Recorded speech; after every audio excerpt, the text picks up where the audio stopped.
5주라서 가능한 좀 간략하게 해오려고 많이 애를 썼어요. 우선 5월 3일은 사사기 2장인데요. 사사기의 내용에서 사사들의 이야기를 다루지 않고 사사기 핵심만 다루고 좀 넘어갈 거예요. 이날이 어린이 주일이잖아요. 사실 어린이에 대한 이야기는 아니고 다음 세대에 대한 설교를 좀 가져왔어요. 자, 사사기 2장 8절부터 10절 그냥 제가 읽어드릴게요. 여호와의 종 눈의 아들 여호수아가 110세에 죽음에 무리가 그의 기업 경내 에브라임 산지 가하스 산 북쪽 딥낫 헤레스에 장사하였고 그 세대의 사람도 다 그 조상에게로 돌아갔고 그 후에 일어난 다른 세대는 여호와를 알지 못하며 여호와께서 이스라엘을 위하여 행하신 일도 알지 못하더라. 사사기의 패턴 중에 하나가 뭐냐면 사사가 사는 날 동안 평온했다는 거예요. 근데 이게 어디서부터 시작되냐면 여호수아부터 시작이 됩니다. 여호수아가 살 때까지는 평온했어 예요. 그런데 우리가 한번 이 말을 좀 글자 그대로가 아니라 좀 생각해 볼 필요가 있어요. 이게 온니엘, 에훗, 드보라, 기드온까지 나오고 말했잖아요. 기드온이 나쁜 놈이라고. 기드온 이후로부터는 이것도 안 나오거든요. 사사가 살아있을 동안에도 안 평안해요. 왜냐면 사사가 타락하니까. 여기서 말하는 평온했다라는 말이 무슨 뜻일까요? 적어오진 않았는데 말로만 해드릴 건데, 먼저는 외적인 침입이 없었다라는 뜻이 될 거예요. 외적인 침입이 없었다. 네, 평온했다는 뜻이 외적인 침입이 없었다는 뜻이 될 거예요. 그러나 내적으로는 이스라엘 백성들이 그렇게 평안하지 않았을 가능성이 굉장히 높아요. 왜냐면 사사가 죽자마자 바로 다른 신을 섬기거든요.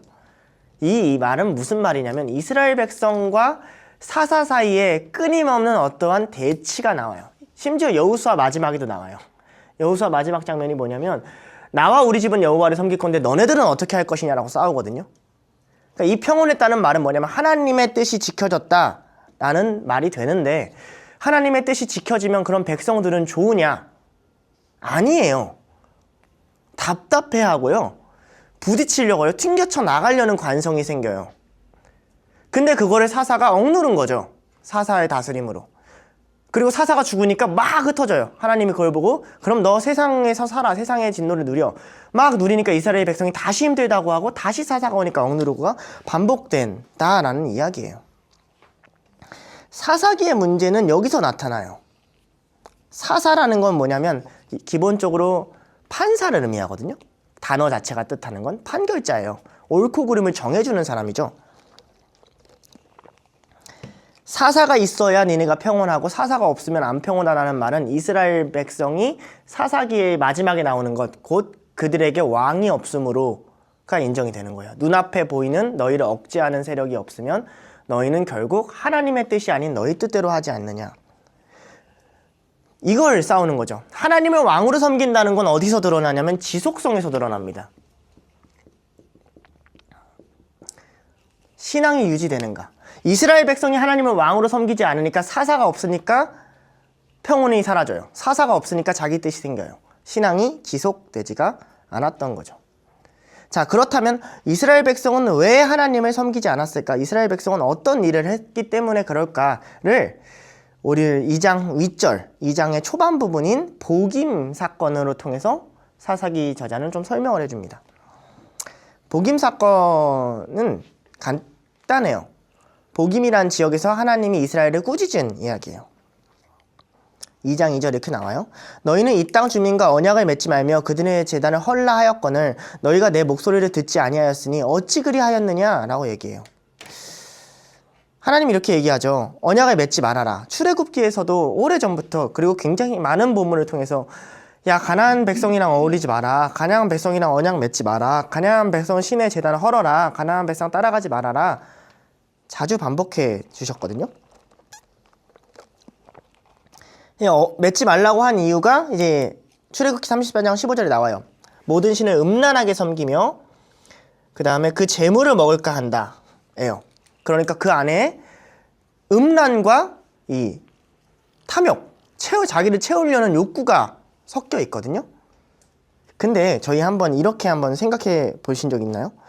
대충 알잖아요. 이스라엘 백성이 얼마나 많이 불순종해하고 성경에서 맨날 불순종하는지를. 이스라엘 백성은 왜 가나안 백성을 섬기고 그들의 신을 따랐을까요?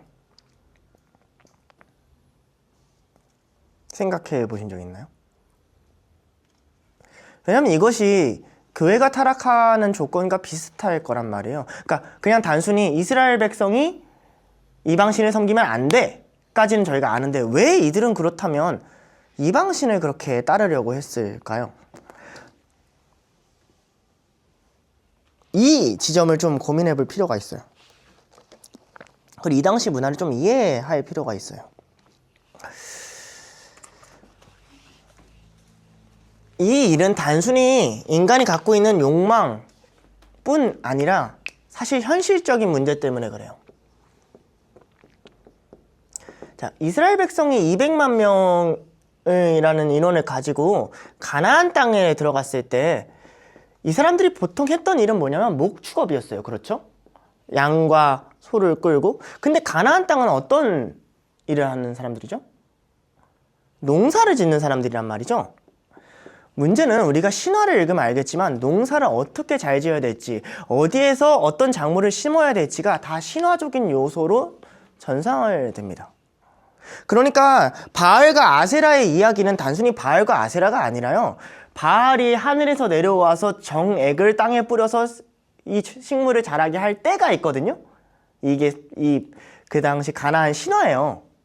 근데 그 때를 알아야 언제 파종을 해야 되는지를 배워요. 그러니까 저희처럼 과학적인 사고와 신화적인 사고가 분리되어 있던 시대가 아니라는 말이에요. 그들은 신화적인 사고를 통해서 지혜를 축적하고 지혜를 축적함으로써 이방 민족과 서로 교류를 하면서 세대를 발전시켰단 말이죠. 이스라엘 백성의 입장에서는 이들을 약화시켜 놓고 이들의 문화를 가져옴으로써 이 땅에서 풍요롭고 자유롭게 살 수 있는 방안이 자기에게 생긴 거예요. 하나님의 말씀을 고지고대로 들으면 이 땅에서부터 피곤해집니다. 이 사람들이 다 진멸시켜 놓고 어떻게 농사 짓는지도 모르고 어디로 가야 되는지도 모르고 각 땅의 특성과 농산물의 특성을 모르는 상태로 그 땅에 들어가는 것은 정말 쉽지 않은 일이란 말이죠. 그럴 바에는 이들과 교류하고 무역하고 이 신화들을 오고 가고 배우면서 문화에 동참하면서 이 땅과 생활 환경을 훨씬 더 오랫동안 알아온 이들에게 유익을 얻는 게 빠르단 말이에요. 저희 아이들에게 한번 적용해 볼까요? 어렵지 않으신가요? 어디까지가 세상 일이고 어디까지가 하나님의 일이죠? 저희가 어디까지 성경을 가르칠 수 있고 어디까지 아이들에게 이렇게 살아야 되라고 얘기할 수 있죠? 이 싸움이 헷갈리는 거예요, 이스라엘 백성이. 두 번째, 그런데 그에 비해서 하나님의 율법은 너무 어려워요. 적어도 이방신의 율법은 축제가 많고 이스라엘 백성은 가장 축제인 초막절에 뭐 하는 줄 아세요? 광야로 나가요. 광야로 나가서 초막 짓고 일주일 동안 살아요. 이방신의 축제는 마시고 취하고 노는데 그래야 사람들이 많이 오는데 초막절에 광야로 나와가지고 너희가 이스라엘에게 어떤 구원을 받았는지를 한번 생각해봐라. 하나님이 이렇게 나오신단 말이에요. 이거에 대한 두 가지 반감인 거예요. 그러니까 하나님이랑 맺은 언약을 지키고 싶어 하지 않죠. 교회가 갈 방향성도 잘 고민해야 되는 지점이고 저희가 아이들에게 어떻게 무엇을 가르칠지도 많이 고민해야 되는 방향이라 생각합니다. 축제를 벌이면 오는가? 와요. 세상보다 더한 축제를 벌이면 가는가? 갑니다. 온갖 이방신의 것들을 다 차용하면 사람들이 움직여지는가? 움직여져요. 이스라엘 백성이 하나님을 안 섬긴 게 아니죠. 이방신도 섬긴 거예요. 근데 하나님이 그 다음에 말하시는 게 너무너무 무섭습니다. 너희가 그들을 쫓아내지 않으면 나도 쫓아내지 않겠다 라고 이렇게 얘기하세요. 그러므로 내가 또 말하기를 내가 너희 앞에서 너희 앞에서 쫓아내지 아니하리니 그들이 너희 옆구리에 가시가 될 것이며 그들의 신이 너희에게 올무가 되리라 하였노라. 이 말을 똑같이 출애굽 아래 적힌 구절에서도 몇 번이나 하나님 반복했어요. 자, 재밌죠? 그들이 너희 옆구리에 가시가 되며 그들의 신이 너희의 올무가 된대요. 옆구리의 가시는 조금 더 이해하기 편한 것 같아요. 바로 옆에 갑자기 기습적으로 위협을 주는 존재거든요. 제가 이걸 경험을 한번 해봤는데, 제가 중학교 1학년 때 어머니께서, 저 때는 교복 자켓을 있었는데 교복 자켓 안쪽이 찢어진 거예요. 어머니께서 교복 자켓 안쪽이 찢어진 게 잘 꼬매주시겠다고 꼬매주셨는데 깜빡하고 바늘에 단체로 꼬매주신 거예요. 그래서 그걸 모르고 다니다가 어느 날 이제 학교 돌아오려고 딱 입었는데 바늘이 서 있었던 거죠. 쑥 찔러왔어요. 아, 예. 이 본문을 제가 너무나도 잘 알고 있습니다. 너희 옆구리에. 그러니까 그럴 줄 몰랐는데 갑자기 기습적으로 찔러오는 걸 얘기를 해요. 너무나도 느낌을 아시겠죠? 두 번째가 재밌어요. 그들의 신이 너희에게 올무가 되리래요. 그랬어요. 그들의 신이 왜 올무가 될까요? 그들이 너희를 올무로 삼으리라, 그들이 너희를 포로로 잡으리라 라고 말하면 조금 이해가 되잖아요. 근데 그들의 신이 너희에게 올무가 되리라 라고 말은 좀 이상하지 않으세요? 왜냐면 이방 민족을 한번 경험한 이스라엘이 자기 스스로 그것을 올무 삼아서 그걸 벗어나기 어려워하거든요. 마치 그런 거랑 같죠. 술과 담배에 한번 손을 댄 사람이 다시 그걸 끊기가 어렵다라는 것처럼 그게 올무가 되는 거예요. 하나님이 올무를 삼는 게 아니라 그게 올무가 돼버린 거예요. 수동태로. 그렇게 될 거야 라는 거죠. 이 이야기가 이제 사사기의 문제인 거죠. 꼭 그렇게까지 다 직면해야겠습니까, 하나님? 그럼 하나님이 이렇게 얘기하시는 거죠. 그럼 나도 놔둘게. 나도 그들이 너희가 너희의 헛된 유혹과 거룩하지 못한 것에 붙들려 살 수 있도록 그걸로 괴로워하도록 나도 놔둘 거고, 나도 갑자기 그런 문제들이 너희 삶에 쳐들어와가지고 너희가 어느 순간 절망하도록 나도 놔둘게 라는 거예요. 무시무시하죠. 이게 언약을 맺은 후의 문제예요. 하나님이 이스라엘 백성을 세상 왕에게 넘겨버리고 하나님이 이스라엘 백성을 진멸당하게 해요. 원래 이건 누가 누려야 되냐면 이스라엘 백성이 세상에게 해야 될 일입니다. 세상의 왕들을 승리시키고 세상의 백성을 진멸당하게 하는 것.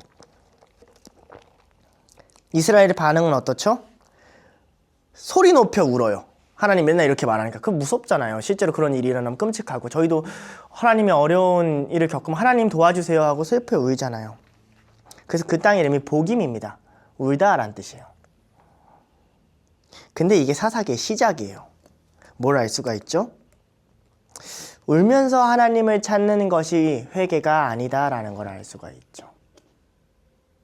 눈물을 흘리고 부르짖는 것이 진짜 그들의 돌이킴이 아니었다라는 게 이제 앞으로 사사기의 패턴 가운데 나올 것이다예요. 예, 하나님은 그들을 불쌍히 여김으로 눈물을 흘리면서 하시면 도와주십니다. 확실히 도와주시죠. 그러나 그들이 중심이 변하지 않는 한 끊임없이 이 문제는 반복될 것이다. 그래서 결론이 이렇게 납니다. 사사기 2장 10절이죠. 그 세대의 사람들 다 그 조상에게 돌아갔고 그 후에 일어난 다른 세대는, 자, 이거 되게 다른 세대에 한번 밑줄 쳐주시겠어요? 다른 세대는 여호와를 알지 못하며 여호와께서 이스라엘을 위하여 행하시는 일도 알지 못하였더라. 왜 몰랐을까요? 저희가 교회에서 아이들이 태어나면 그 아이들을 어떤 세대라 부르죠? 다음 세대라 부르잖아요. 근데 여기서 성경은 뭐라 부르죠? 다음 세대가 아니라 다른 세대라고 불러요. 안 가르치는 거예요. 가르치긴 가르쳤겠죠. 후에 보면 기드온도 어설프게 알고 있어요. 하나님 알고 있고 그 이름도 알고 있어요. 근데 뭘 안 가르쳤을까요? 어떻게 하나님 앞에서 온전히 살아야 되는지를 안 가르친 거죠. 그러니까 어떤 세대가 됐어요? 다른 세대가 됐어요. 눈물을 흘린 세대의 결과죠. 필요할 때만 부르짖는 세대의 결과예요. 근데 이 표현이 누구한테 쓰이는 표현이냐면 출애굽기 1장 8절에 이스라엘 백성이 왜 포로로 잡혔는가를 설명할 때 쓰는 말이에요. 요셉을 알지 못하는 새 왕이 일어나 애굽을 다스렸다라는 표현과 동일한 표현이거든요. 요셉을 아는 왕조였으면 이스라엘 백성한테 잘해줬을 거란 말이죠. 근데 요셉을 알지 못하는 다른 세대의 왕이 일어났다는 말이에요. 이 새 왕은. 그러니까 그들을 포로 삼는 것처럼 이제 이스라엘 백성이 그렇게 돼버렸다는 거죠. 하나님을 떠나고 하나님을 대적하는. 다음 세대 아이들에게 다음 세대가 되라고 전해줄 필요가 있다고 생각을 해요. 다른 세대가 되는 끔찍한 일을 겪지 말라고 전해줄 필요가 있다고 생각해요. 성경은 어떤 본문에서는 하나님이 하실 것, 하나님의 주권과 은혜를 굉장히 강조하지만 또한 이런 본문에서는 너희가 누구이고 너희의 선택과 책임이 무엇인지를 또 굉장히 강조한단 말이죠. 저희는 본문에 따라서 아이들을 가르쳐야 해요. 성경이 가르치고자 하는 바를 온전히 드러내는 게 통로로서의 역할이니까. 물어보는 거죠. 어른들의 신앙과 이어서 갈 신앙이 될 것이냐, 아니면 끊어져서 갈 신앙이 될 것이냐.